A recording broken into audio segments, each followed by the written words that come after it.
Hello, everyone. Welcome to our 2021 Virtual Kickoff. I'm Tom Kozlowski. I'm in our office conference room in Newmarket, and with me is my partner, Andy Wilson. We're going to make sure you don't see his face until you have to. We're also have with us today presenting is going to be Henry Becker. Henry is going to be coming to us from his home office here in beautiful downtown Linganore. So as we get started here, I got a couple of housekeeping things for you all. First one, if you have any issues with hearing us or logging in, or if you lose connection, one thing you can do is right at the top, you should see it says reconnect. So you can try hitting that button if you have an issue as we go along. You can always call our office also. Justin's standing by here, so if anybody has any issues that we can help so that you can connect, we'll walk you through that. You're also going to see a chat button that you should see. I think it's on the right-hand side there. So if you have any questions, please feel free to go ahead and ask them. We'll try to answer them then, but depending on time, we may need to get back with you or answer them after the presentation. If you do have any questions on anything specific, like specific investments or something that would pertain to your situation, let's take it offline so we can go over details with you. Either call us or ask us to give you a call, and we'll give you a call right after the webinar here and address any of those questions that you may have. Let's see. Also, you see a picture of me here as we switch between Andy and I, and then also between Henry if he's talking. You may see our pictures move around a little bit here, just so that we make sure we're not blocking the visuals that we'll have for you during the presentation. Okay? All right, so with that, we're going to go ahead and get started. And again, one of the other things I just wanted to mention, kind of going back a little bit, is, obviously we normally do these kickoffs in person. I'm sure you do, and we miss them desperately. We can't wait till we can get together in person again. We're hoping that with the vaccines, and maybe we may be able to do something later in the spring. We usually have our shredding event somewhere in May, and so we're going to plan for that and hope for the best. So that would probably be the first next live event that we may end up having. Okay, we've got our disclosures. That's great, but I don't want to put you to sleep. Okay, so 2020 in review. There we go. So the agenda, we're going to talk a little bit about the numbers first, what the, the returns, markets, different areas, and how they did last year. Going to go over the economy, and again, then the markets, from international to U.S. to bonds and so on and so forth. Going to give you our outlook for 2021 and beyond.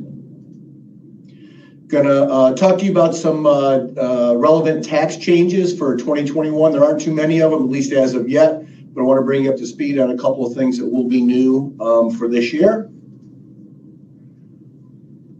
And then we're going to talk to you a little bit about lighthouse happenings, some of the things that are happening here with us internally. I see someone has no sound. Anybody else having issues there? You may need to hit your reconnect button if you're having issues with hearing us. And Henry, here you go.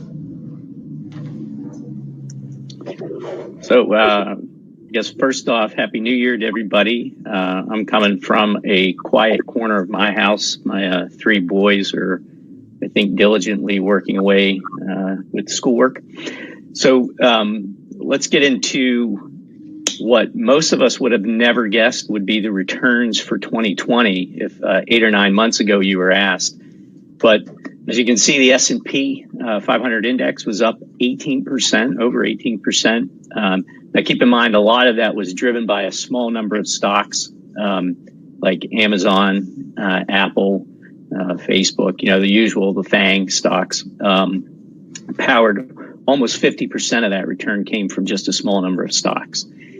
U.S. aggregate bond index up we'll call it 7.5, which again was a pretty good solid return as we saw interest rates nosedive early in the year, which put a tailwind behind bonds.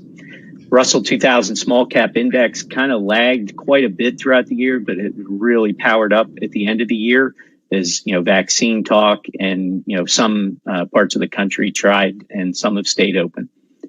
The MSCI Europe, Asia, and Far East Index kind of struggled through the year, up 7.5%. Same thing, emerging markets did not do too great early in the year, but have come on strong at the end of the year as the dollar has lost value relative to basket of currencies. The dollar losing value tends to do good things for emerging markets. The Bloomberg Commodity Index, most of that is oil, but again, there's a big component in there with precious metals, which kind of helped to keep the commodity index from being a huge negative for the year. And then the LWM, Lighthouse Wealth Management blended index, it's not an actual investment portfolio, but more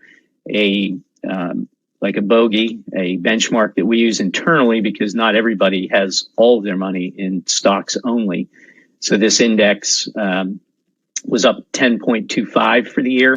And you can see just underneath, I can read it off, but it's basically a blend of U.S. stocks from all different size, small, mid, large, international commodities, and some bonds, 30% bonds, 10% commodities. So let's move into index definitions. We're going to have a test at the end. You can all clap. We could probably see you clap if we had the videos. So summary for 2020, I think history is going to look back and call 2020 a demarcation point for economic change. And most of that is going to be powered by what we're going to go through in the next 5 or 6 slides. So number one, e-commerce. As you can see in this chart, this is the blue bar is U.S. Total retail, right? So it's 1.6 trillion in total retail sales. I mean, that goes out estimate, but we currently sit at about 1.4 trillion. And we saw a big spike. The green line you can see is the percent total of retail sales that are e-commerce. The little red bars on the bottom show you the total. So the point here is the little yellow circle is showing you that going into the pandemic, we were, we'll call it roughly 12% of total retail sales were e-commerce. It spiked up to over 16. Now we're back to about 14. And then I've extended out just a growth trajectory, taking us up to near 18% in e-commerce sales. Now, obviously, e-commerce, some people have been resistant to, buying online and whatnot, but the pandemic has forced almost all of us to buy things online as well. The flip side of it, a lot of businesses have figured out, I can tell you one company in particular, athletic shoe company out of Oregon, Nike. For years, they've struggled with the idea of, do we really need retail stores? Can we sell online? Pandemic really, reinforced to them that online sales are something that are very viable for them as a business. And they've really started to bolster theirs as well as, again, many other businesses, their online presence and the ability to sell online. So for me, as you can see, work from home. This little chart outlines, a survey that was done with 120 U.S. executives, before COVID, what percent of the workforce could work at home 1 day a week. And then during COVID in the middle, and then after COVID, what the projections are. So again, the implications here are wide in terms of, people moving, which again, we're going to see in future charts. Real estate is going to be impacted by this. Technological sales, networking. There's so many implications of work from home that are positives for the economy and many companies that work in that space. So in this little chart, it's basically showing you a marrying of attitudes. It's showing that that 98% of employees, if they were to be asked, would rather work remotely, at least some of the time. And now we're at a point, and this is as of July, and again, talking to 120 plus business executives, that 82% of company leaders intend to permit remote work. So not just is there an interest on employees' parts, but employers are starting to see the value and the benefit to such a thing. And again, the implications there are pretty wide in terms of the number of businesses and companies that would benefit from such a move. So next we have real estate. This little chart showing based on U.S. Post Office data from the beginning of the pandemic back in March, and this goes up till October of 2020, the number of people moving from urban centers. Now, obviously, places like New York, Los Angeles, we're seeing a lot of that. But again, the implications here for companies, people moving to places that are more affordable. If it's more affordable, then, if you're spending less on your house, then you have more discretionary income. Discretionary income is great for discretionary companies like Amazon and Netflix and many companies, because we are a consumer-driven economy. So if the consumer has more money to spend, that's great for the economy. It's a negative for real estate in these places. It's a positive for real estate in other places.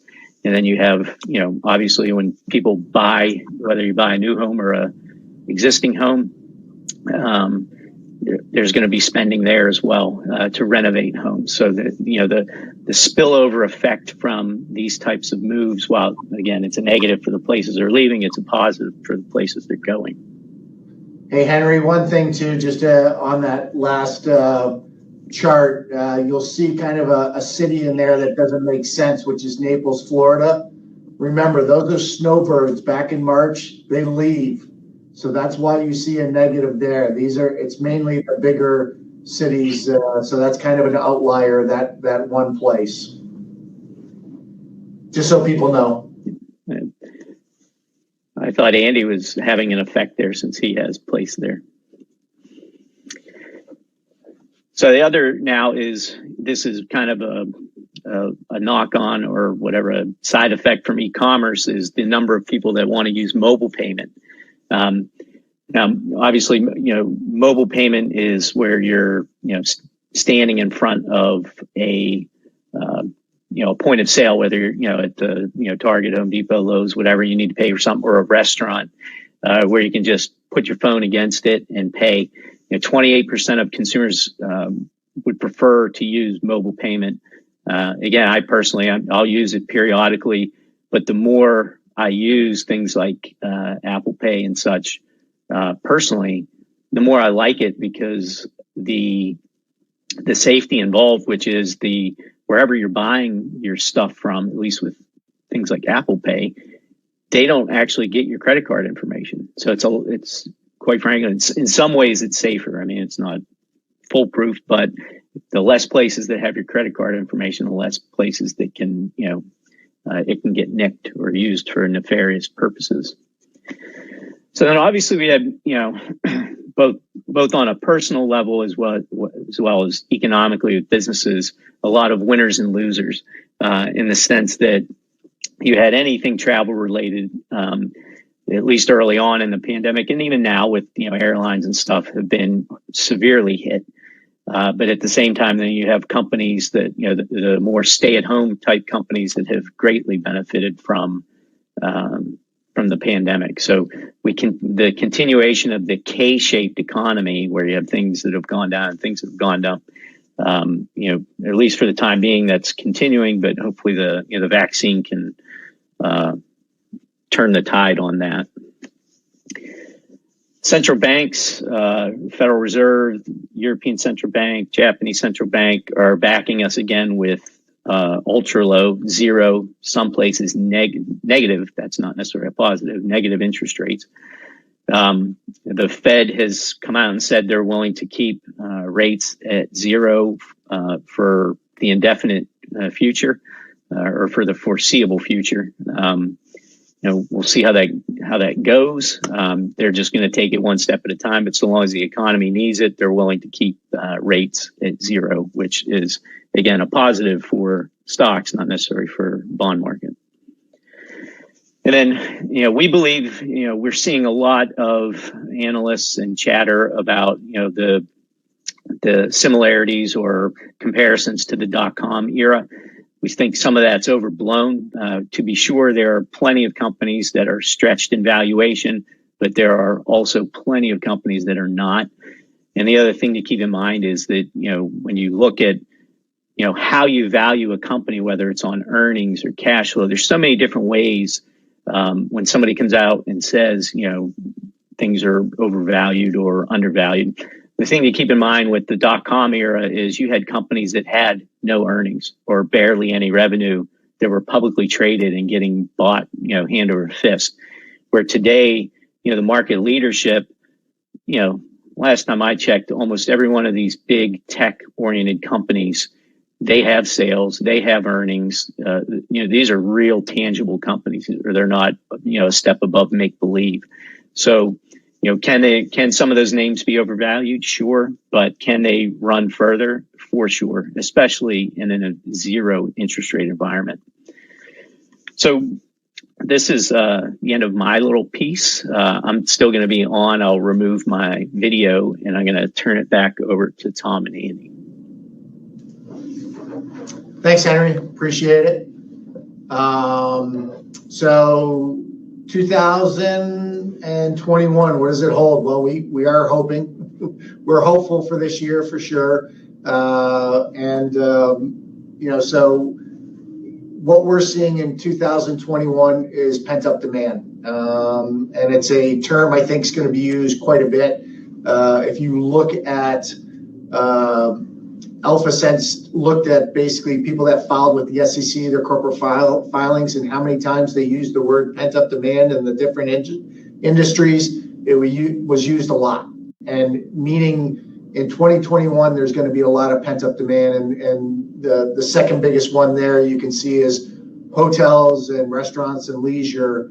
I think most of us would love to be able to go to and have dinner at a restaurant without worrying about a mask and worrying about anything else, and getting on a plane or going to on a cruise line or whatever, and things being back to normal.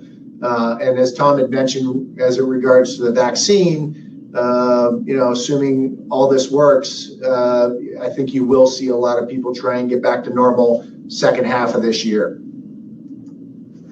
So some of the economic forecasts, if you look at the last 10 years GDP, we probably averaged about 2% from that point in time. And obviously last year it was all over the board for, if you look at it on a quarterly basis from that standpoint. But the Federal Reserve right now is estimating about 4.2. Goldman Sachs looking at 5.3, and Morgan Stanley's as high as 5.9. So there's definitely some belief that the economy is going to grow as we come out of the pandemic. So, one of the things, and we try not to be political whatsoever, and this is kind of actually why we use this specific slide. If you look at investing as it relates to a Republican president, a Democratic president, or just staying invested, and this is investing $10,000 in 1900, so 120 years ago.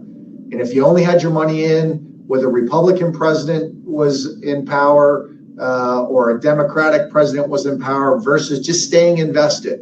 And so it really just kind of shows that, although political things do matter in some ways, over the long term, it really doesn't. It doesn't matter what party is in power on an investing standpoint over the long term.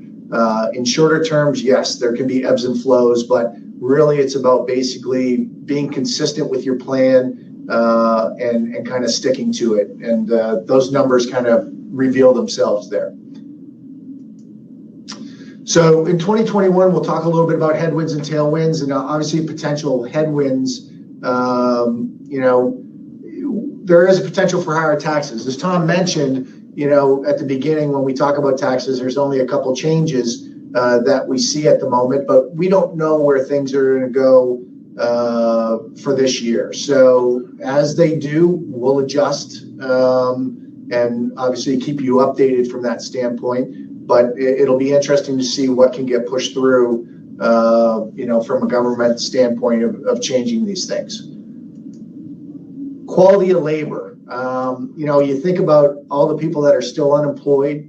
One of the biggest things we continue to hear is from companies is not being able to get the person they really want for the job. That quality of labor, being skilled enough to do what needs to get done. So that is still a headwind for a lot of companies that are out there.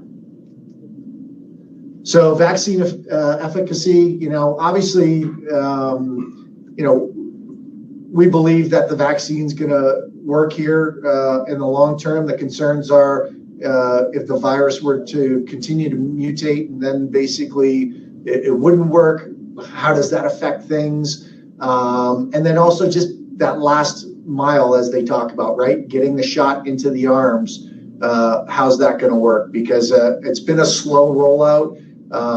The product is actually there. It's just a matter of getting it into everybody's arms. And that'll take time. We see that being corrected hopefully in the next 2 to 4 weeks as we've looked at the numbers. So tailwinds, what's going to help us in 2021? Well, the vaccine. So if the vaccine does work and we are able by, May, June, to have a lot of people, most people, more than 50% in the U.S. vaccinated by then, that's a game changer, So, and that's the hope through all of this process. The economy. I mean, obviously, if the vaccine works, then the economy starts to reopen, right? We get to go to restaurants again. We get to travel again. All those kind of things make a big deal. Schools open. That's a big deal for, I think, a lot of people, and making sure teachers are protected and all that. So Henry had mentioned this before. For 2021, like in 2020, central banks basically are continuing to support interest rates. That doesn't mean interest rates are not going to go up. Actually, we saw the 10-year break 1% for the first time in a long time today. So rates could go up to, on the 10-year to 1.5%. Whatever. It doesn't mean the Fed's going to basically raise rates. Now, they could raise rates if the economy got really heated up, but likely for now, they're looking at basically keeping rates low to allow us to get out of this pandemic. One of the big things that, and actually I've had 2 people send me an email today about an article as it relates to Barron's. The headline is a very catchy headline.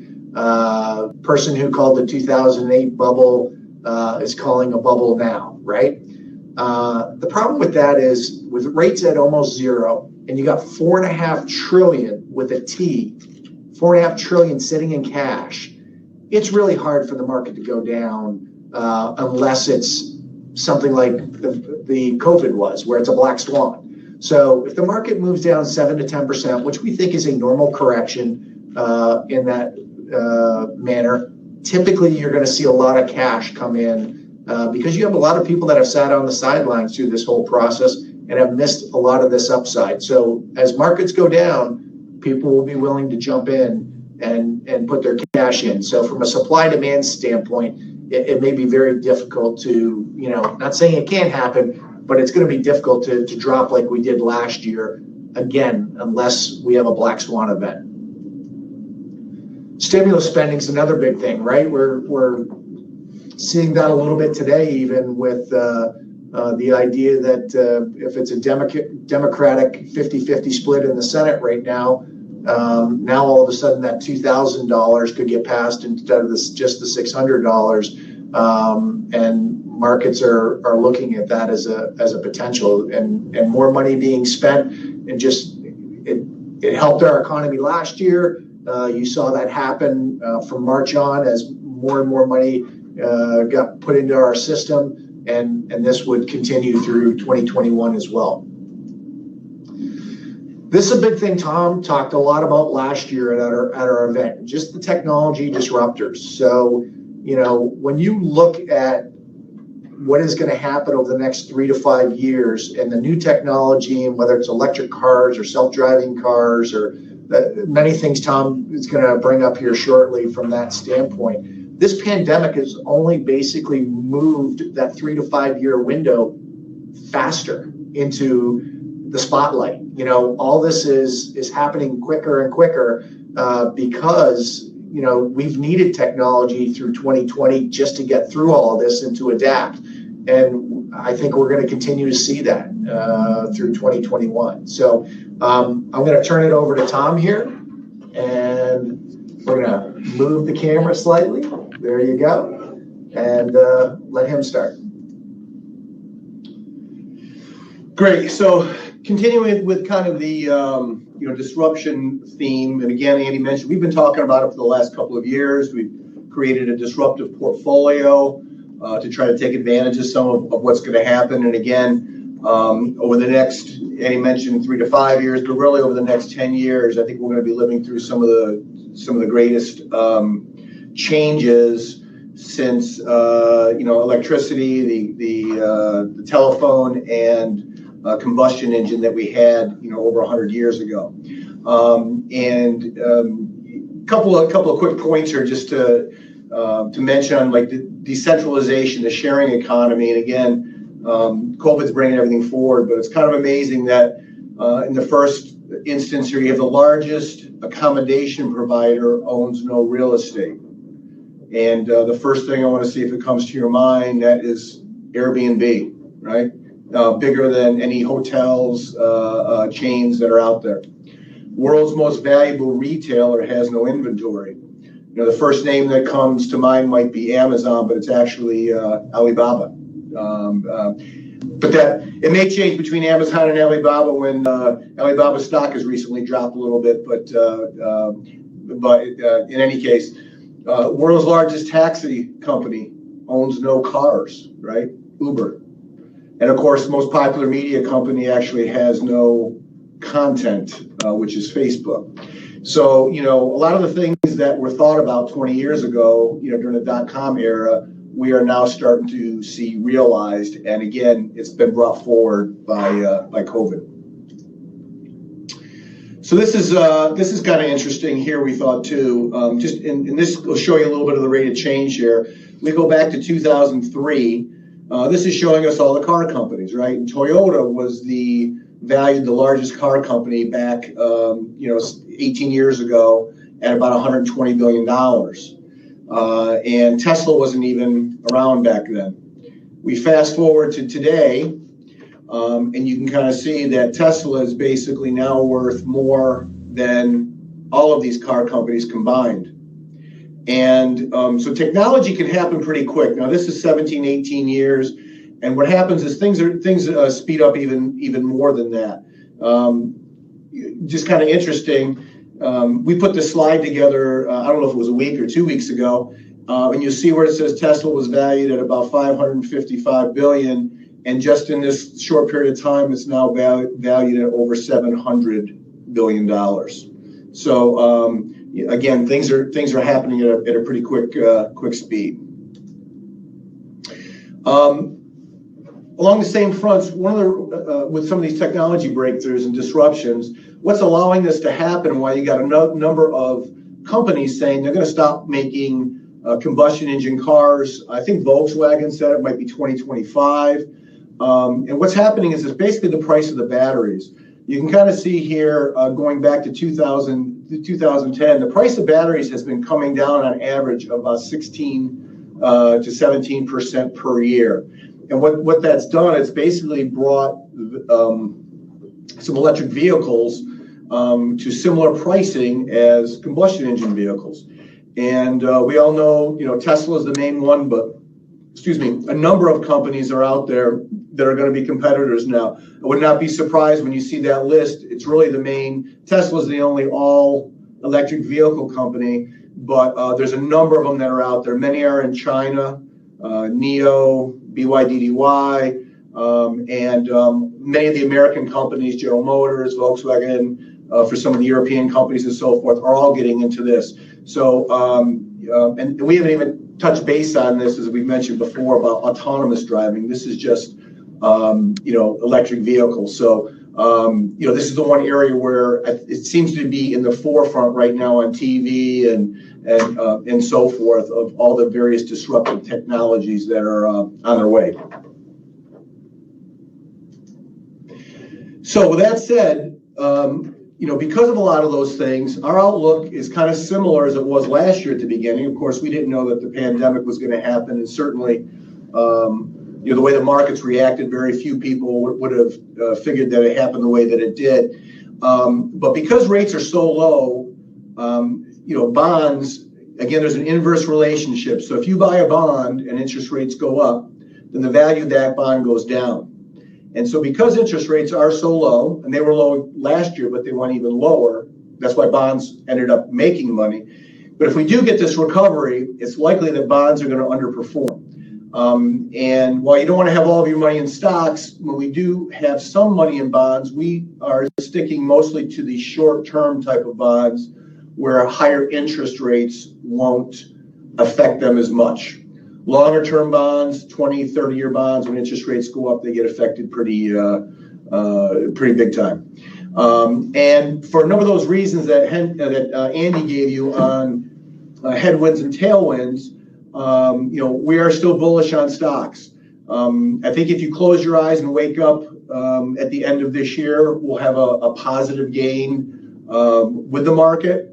But do think it can be bumpy in between now and then. We had such a run up last year, especially in the technology area, that having profit taking going on and rotating to some of those stocks that underperformed last year, like the airline stocks or the real estate companies and that type of stuff. I think you'll see a little catch up happening there. But the growth that's going to happen over the next 10 years is still coming from those growth type of areas.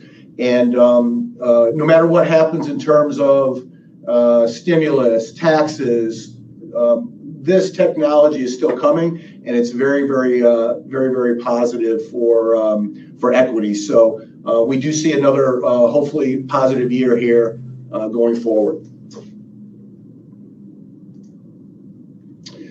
Okay, tax changes. So we took a still picture of Ed here during tax season last year. He doesn't have that. Tax season's coming up again, so he doesn't quite have that smile on his face. But couple of notable changes for this year.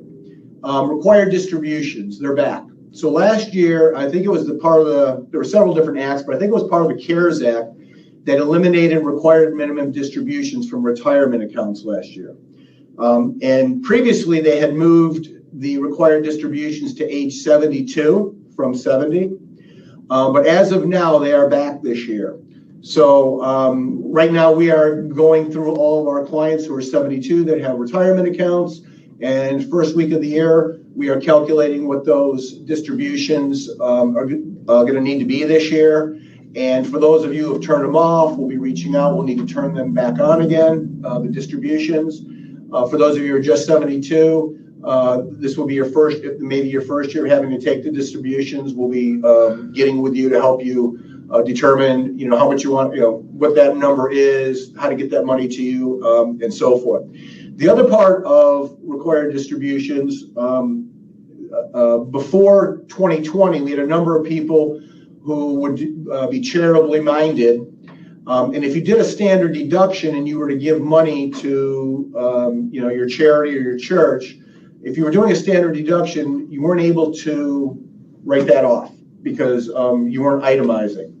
But for people who do standard deduction, part of required distribution, if you give your money, so if you're over 72 and you want to give charity, give some of your money to charity, if you have it set up where it comes directly from the custodian, directly from, say, Charles Schwab or wherever your IRA is, to that charity, then you will not be taxed on that. So that's going to be a good tax savings strategy for a number of you who may be required to take distributions for 2021. Another change, again, and this happens to be for people who do these standard deductions. Again, you normally don't get to itemize, so if you give money away, you don't get to write that off because your standard deductions is more than your itemized amount.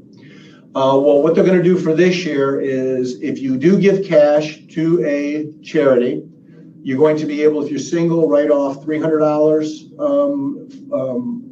on top of your standard deduction. And if you're married filing jointly, you'll be able to do $600 for 2021 as well.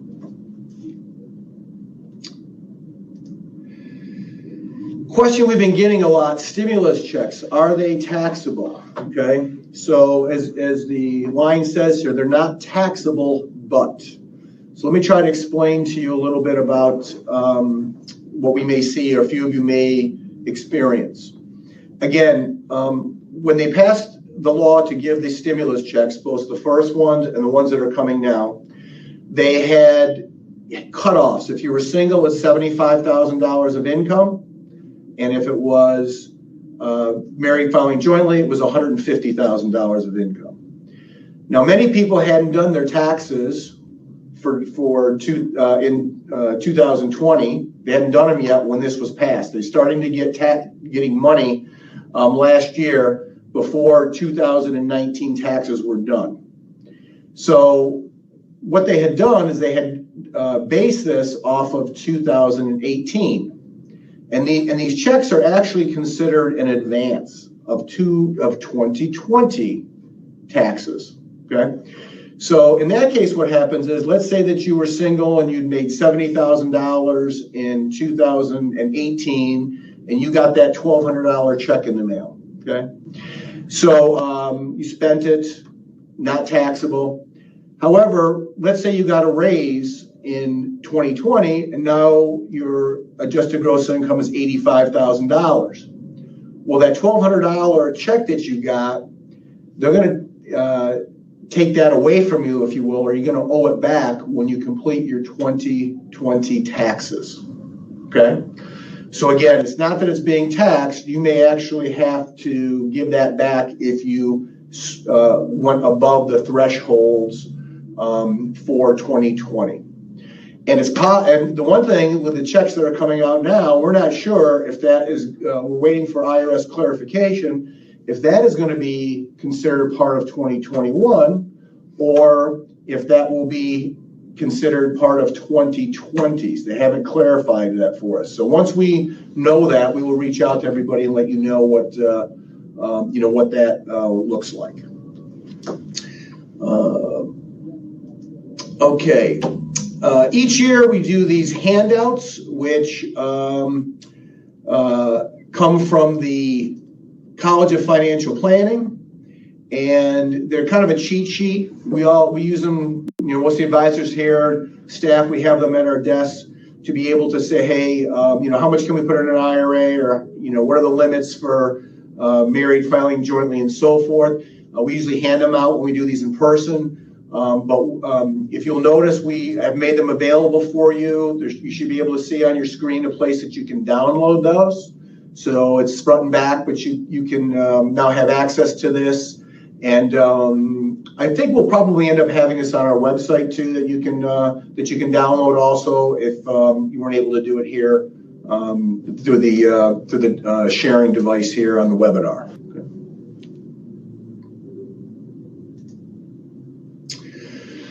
Tax process. Okay, so a lot of verbiage here. I'm not going to go over this line by line, of course, but for those of you, again, it's going to be coming tax time.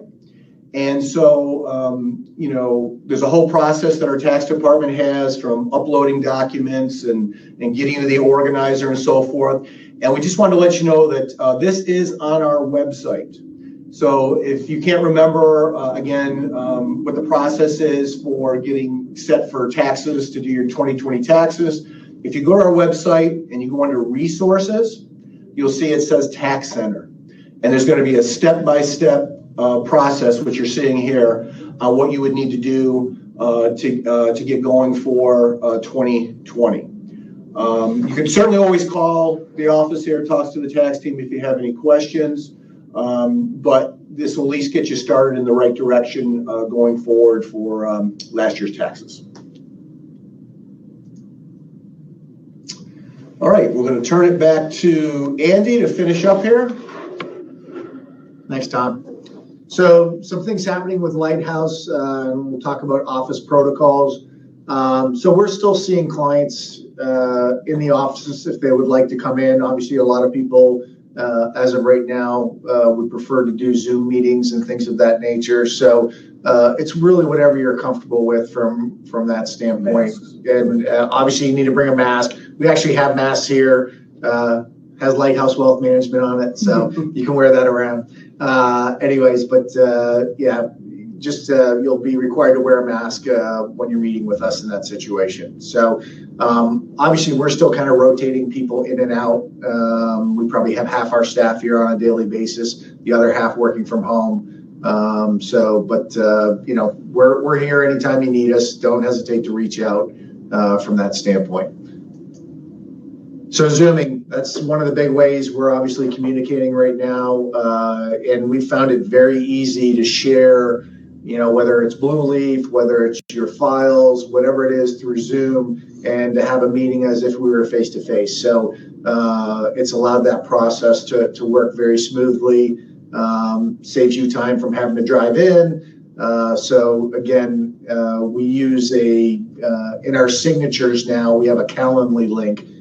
Which through our emails on our signatures, you know, when you look at Calendly, you can look at our entire calendar and just schedule an appointment. So January and February are big months for us to do reviews for last year, and we expect them to continue to be big months for us to do that. So do not hesitate to reach out, and if you're interested in setting up a meeting. Again, we can just send you our Calendly link and you can look in there and figure out what's best for you guys to set up a meeting. So we're going to be updating our phone system. It's going to have a lot of new technology to it, which is great. The one thing we just wanted to make you aware of, it's probably going to happen in the next 4 to 6 weeks. So if for some reason you call in and you get it's disconnected or some sort of weird thing where you can't leave a voicemail or nobody picks up, just realize that may be happening. It may be that day, okay?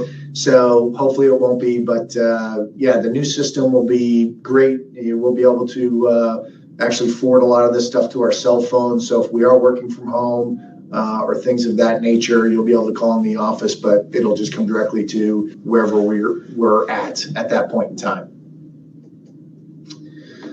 So let's talk a little bit about texting and email. So I get a number of clients that text me, and just so you know, from a compliance standpoint, it creates a problem for us. It's texting right now is very hard to capture, you know, from a compliance standpoint. So if you need something from us, you're much better off sending us an email just from a compliance standpoint. So we have a number of people that also will email us as it relates to, hey, I need to get $10,000 out of this account or whatever it might be. That's fine to send that, but always know if you request money, we have to verbally confirm that that's you, because obviously you can get hacked in your email. We've seen that before where we've had clients send us an email saying, hey, we want to get money. How much money do I have in such and such account, because they've hacked this person's email. And as soon as we call them, they're like, that wasn't me. So anyways, just realize anytime you ask for money, we're going to be calling you, or you can call us directly and ask for it, as that's going to need to happen in order for us to process that check. Same with buying or selling securities. Yeah, same with, good point, Tom. Buying and selling securities. If we do investments, you know, if you say, you know, buy XYZ company, we can't take that through email. We're going to end up calling you, or you can just call us.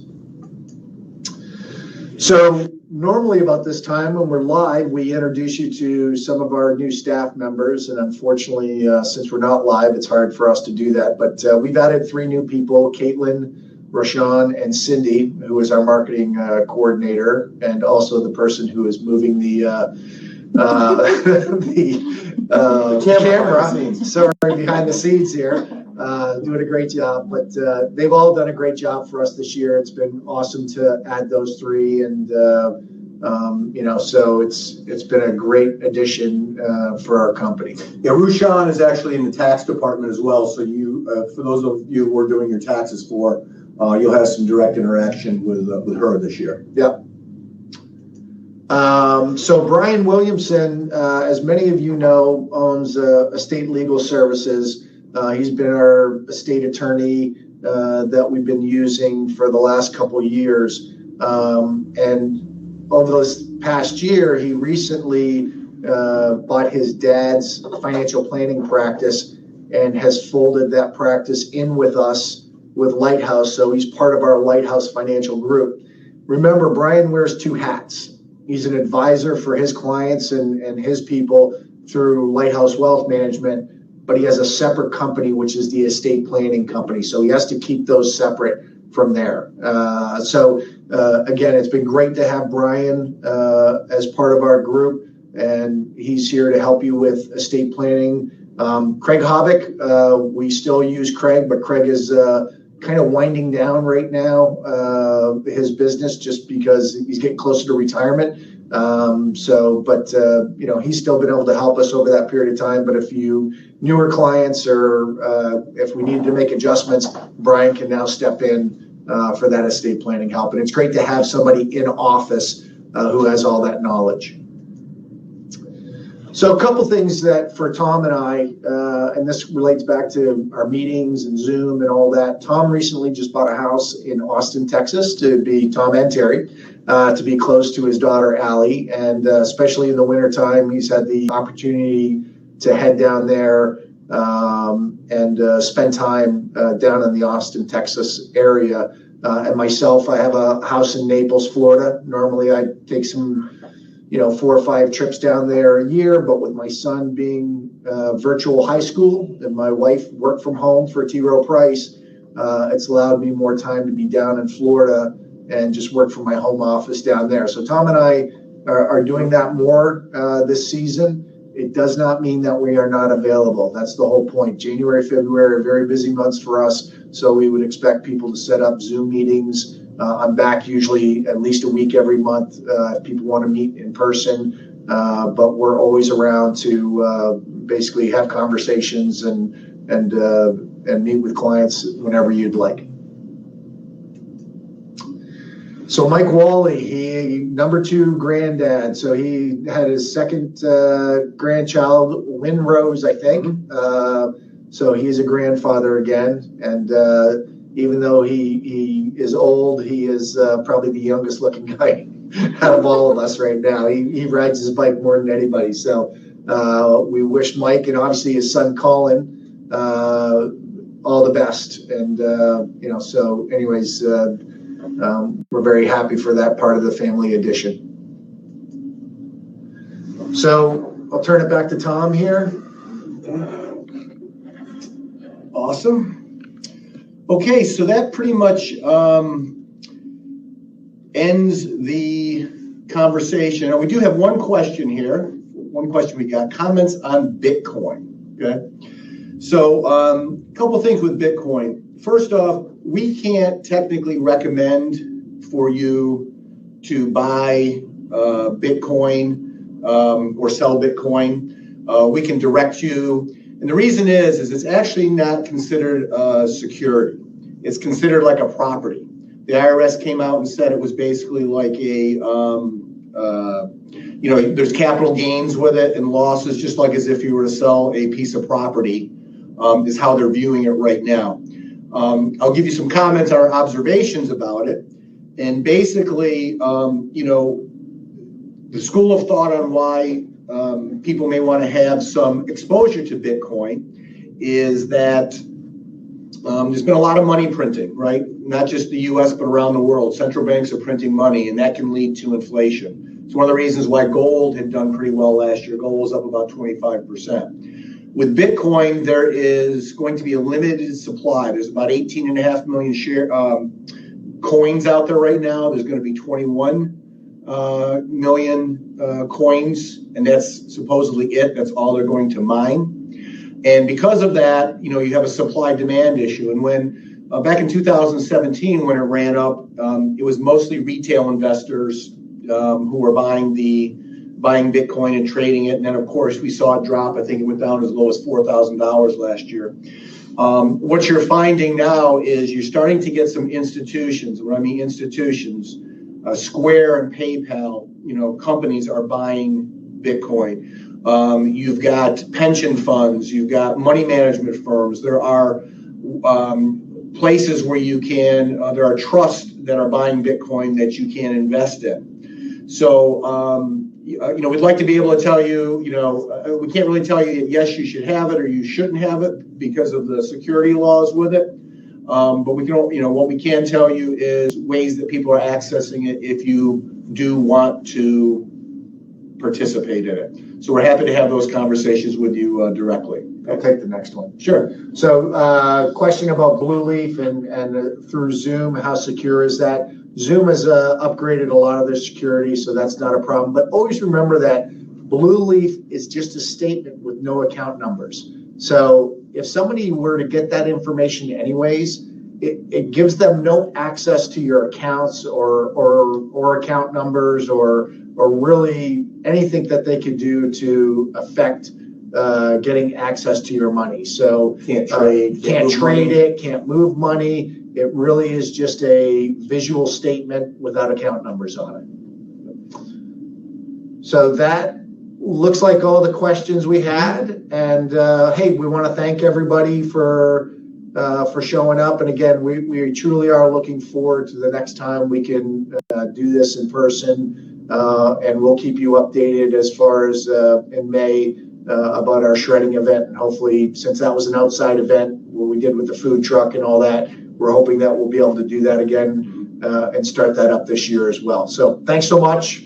And Tom's waving as well. Have a great new year. Bye.